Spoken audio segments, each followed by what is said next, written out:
Hello बच्चों, चलिए प्रश्न को समझते हैं। पृथ्वी की विषुववृत्त रेखा के किसी बिंदु पर अभिकेंद्रीय त्वरण का मान ज्ञात कीजिए। पृथ्वी की त्रिज्या 6.4 गुणा 10 की घात 6 मीटर है तथा यह दिन में अपनी अक्ष के परितः एक पूरा चक्कर लगाती है। तो सर्वप्रथम हम यहाँ पर देखेंगे मुख्य अवधारणा। अगर हम यहाँ पर मुख्य अवधारणा की बात करें तो सर्वप्रथम हम यहाँ पर देखेंगे कोणीय वेग। कोणीय वेग, अगर मैं कोणीय वेग की बात करूं तो कोणीय वेग को ओमेगा से व्यक्त करते हैं। कोणीय वेग क्या होता है? कोणीय विस्थापन और इसमें लगने वाला समय।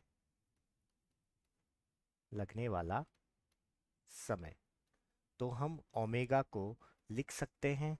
वो हम लिख सकते हैं जैसे कोणीय विस्थापन, उसको हम कोण थीटा अपो बटे टी।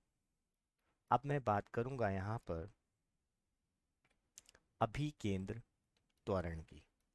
अभिकेंद्र त्वरण क्या होता है कि कोई भी पिंड अगर किसी वृत्तीय पथ पर चक्कर लगाता है तो उसके केंद्र की तरफ एक त्वरण कार्य करता है जिसकी दिशा हमेशा अभिलंबवत होती है उसके वेग के। और इस कोणीय त्वरण का मान निर्भर करता है, किस किस पर निर्भर करता है? वो निर्भर करता है इस वृत्तीय पथ की त्रिज्या पर, और वो निर्भर करता है इसके कोणीय वेग के वर्ग पर। अब हम बात करते हैं हमारे हल की। तो चलिए हल की बात करते हैं। तो सर्वप्रथम हम यहाँ पर देखेंगे कि हमें दिया क्या है। तो यहाँ पर हमें क्या दिया हुआ है कि कोई पिंड है, कोई पृथ्वी की विषुववृत्त रेखा पर किसी बिंदु पर हमें अभिकेंद्रित त्वरण का मान बताना है विषुववृत्त रेखा पर। और विषुववृत्त रेखा की बात करें तो वहाँ पर हमें जो पृथ्वी की त्रिज्या दी हुई है वो त्रिज्या दे रखी है 6.4 10 की घात 6 मीटर।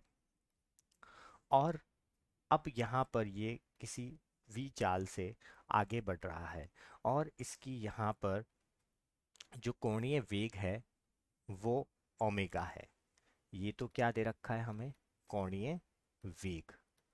तो अगर हम यहाँ पर सर्वप्रथम हम यहाँ पर क्या करेंगे, हम यहाँ पर कोणीय वेग यहाँ पर निकालेंगे। तो कोणीय वेग की अगर मैं बात करूँ तो कोणीय वेग किसके बराबर होता है? यहाँ पर कोणीय विस्थापन और उस विस्थापन में लगने वाले समय के बराबर होता है। तो अगर हम यहाँ पर बात करें तो एक चक्कर की अगर मैं बात करूँ तो यहाँ पर जो कोणीय विस्थापन होगा वो कितना हो जाएगा? वो हो जाएगा 360 डिग्री। और उसमें लगने वाला समय आवर्तकाल के बराबर होगा। यहाँ पर टी जो बराबर होगा वो किसके होगा? आवर्तकाल के। और पृथ्वी का जो आवर्तकाल होता है वो क्या होता है? 24 घंटे में अपने ही अक्ष पर घूमती है। तो अगर इसको मैं सेकंडों में निकालूंगा तो मैं यहाँ पर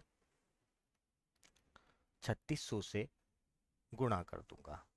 और अगर मैं यहाँ पर बात करूँ तो 360 डिग्री को मैं रेडियन में कितना लिख सकता हूँ?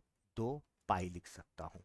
तो 2 पाई बटे 24 गुणा 60 गुणा 60, ये हो जाएगा हमारा रेडियन रेडियन प्रति सेकंड।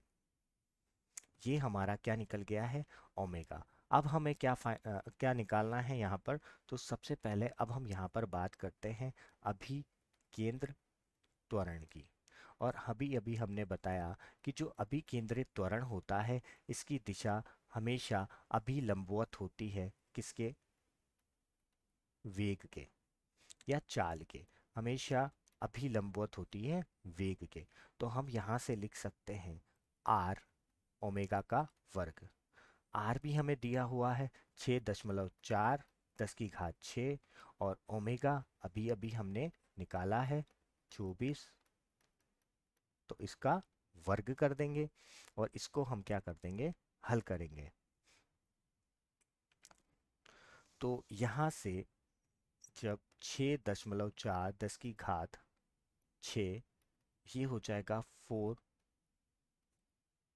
और नीचे यहाँ पर आ जाएगा हमारा 24 × 24, 60 × 60, और 60 × 60।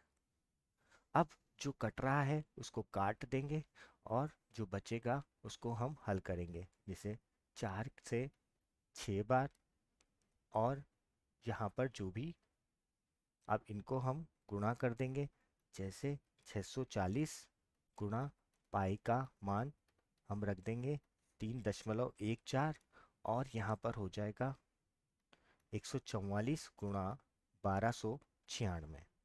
और जब हम इसको हल करेंगे तो हमारा जो उत्तर होगा वो होगा 0.03338 मीटर प्रति सेकंड का वर्ग। अब इसको अगर हम और थोड़ा लिखें तो हम यहाँ पर लिख सकते हैं 3.38 10 की घात -2 मीटर प्रति सेकंड का वर्ग। यही हमारे क्वेश्चन का यही हमारे प्रश्न का उपयुक्त उत्तर होगा। मैं आशा करता हूँ आपको समझ आया होगा। धन्यवाद।